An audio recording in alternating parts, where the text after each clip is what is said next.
의원님 전상서입니다.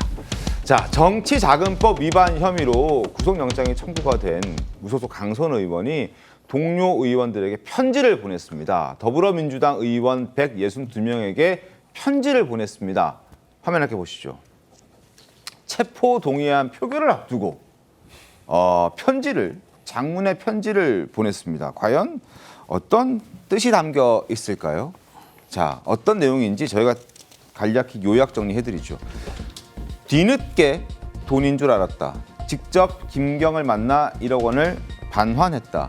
1억 원은 제 정치 생명을 걸 만한 어떤 가치도 없다라는 입장. 그러니까 나는 돈 받지 않았다라는 입장. 그리고 불체포 특권이 있는 더불어민주당 출신의 의원이기 때문에 자, 체포동의안 표결 앞두고 저런 편지를 다 보냈다는 건 어떤 의미일까요? 이태규 의원님.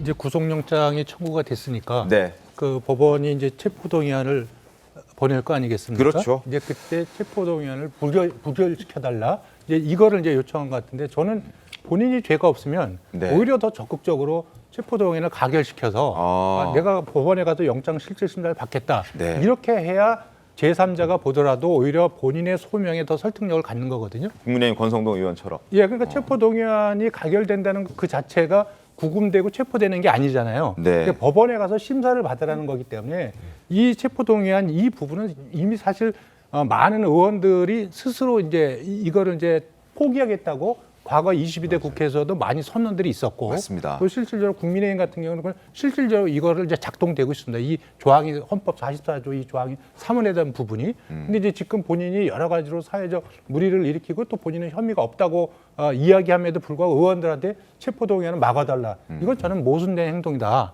오히려 당당하게 나가서 법원의 영장 실질 심사를 받았으면 좋겠다. 저는 이제 그런 바람을 갖고 있습니다. 김재철 최고 어떻게 보십니까?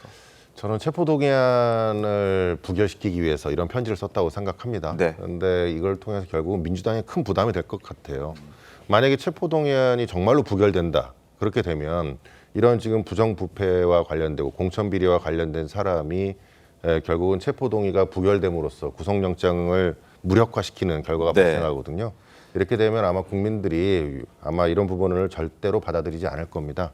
이런 측면에서 올바른 방안은 자신 스스로가 체포동의안을 포기하고 그의 구속영장 실질심사에 적극적으로 임해서 자신의 무고함이 있다면 그걸 소명하겠다 이렇게 하는 것이 바람직한 모습이라고 생각합니다. 이동화 의원님, 네. 저 편지를 받은 더불어민주당의 의원들은 어떤 생각일까? 혹시 좀 들으신 바가 있습니까? 네, 저도 몇 번 확인을 해봤는데 네. 이게 이제 감정적으로 그냥 지나칠 수가 없는 일이고 만약에 저거를 용인한다 손 치더라도 네. 그럼 당이 엄청난 후폭풍이 휩싸이게 될 겁니다. 그리고 강선우 의원이 무엇보다 거짓말로 계속 일관을 해왔던 점.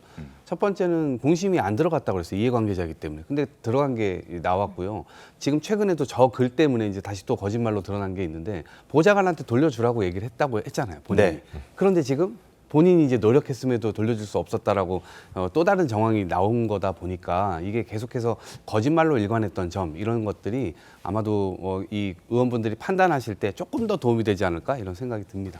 그러니까요. 자, 변명처럼 보일까 봐 걱정된다라고 얘기를 하면서도 장문의 편지를 썼습니다.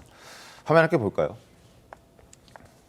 자, 자택 문간방에 시부상 부의금, 김경에 받은 1억 원. 이걸 놔뒀는데 쇼핑백에 1억 원이 있는지 몰랐다. 3개월 뒤에야 알았다. 4월 20일 녹취록 공개되기 전날.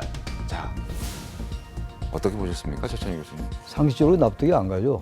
1월달 2022년도 1월에 돈을 받았는데 쇼핑백을 받은 거죠. 네. 본인이 몰랐다고 하니까 쇼핑백 받았는데 그거를 이제 4월에 알게 됐다. 3개월 동안 정말 그 문간방에 한 번도 안 들어갔을까? 말이 안 되죠. 그리고 쇼핑백을 받았는데 그리고 김경 CEO와는 정치적으로 연결되어 있는 사이잖아요. 네. 근데 뭘 줬냐를 궁금하지 않으면 이해가 전혀 안 가요. 그리고 지금 이제 얘기는 자신이 원래 그런 거 잘 확인하지 않는 습관이 있다 뭐 그런 얘기를 했다고 이제 보도에서 봤는데 그래서 모르겠어요. 어느 게 진실인지는 본인만 알고 있을 텐데 보편적인 상식과 합리적 관점에서 도저히 납득이 안 가고 그리고 나서 이제 4월에 알게 돼서 돌려주려고 노력했는데 안 받았다는 거 아니에요. 네. 8월에 돌려받았다는 건데 그건 이제 팩트로 확인이 된 거예요.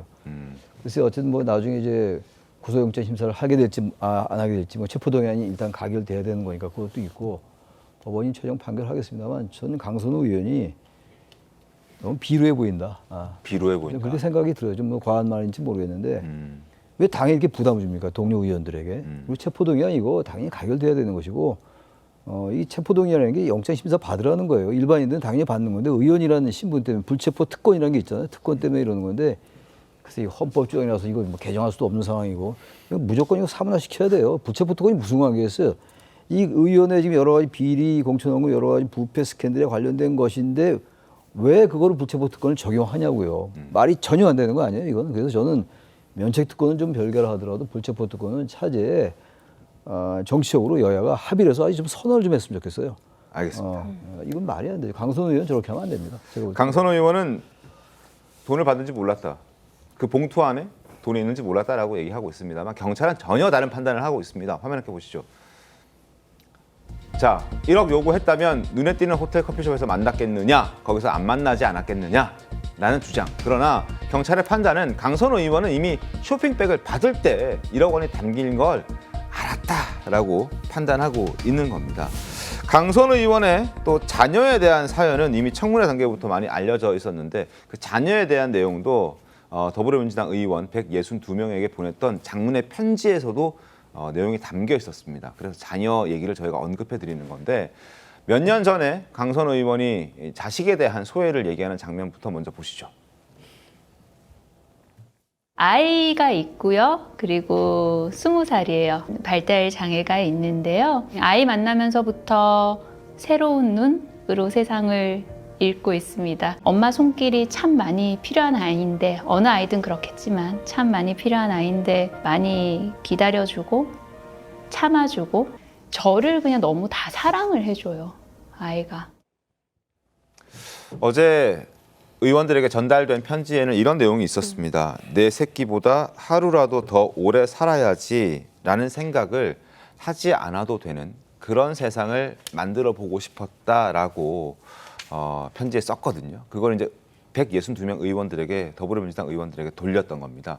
일종의 감정에 호소하는 전략이라는 평가도 나오고 있는데 임재 변호사는 어떻게 보셨습니까? 그렇죠. 그러니까 지금 이런 메시지를 왜 냈는가 조금 생각해 보면 강선우 의원 본인도 구속영장 실질심사 쉽지 않겠다라는 생각을 하고 있을지도 모른다라는 생각이 들었습니다. 네. 그러니까 그 전에 일단 체포 동의안 가결을 한번 막아볼까라는, 그러니까 본인이 방어권 행사 측면에서는 충분히 가능한 그런 시도였다고는 보여지는데 그 내용은 좀 문제가 있어 보입니다.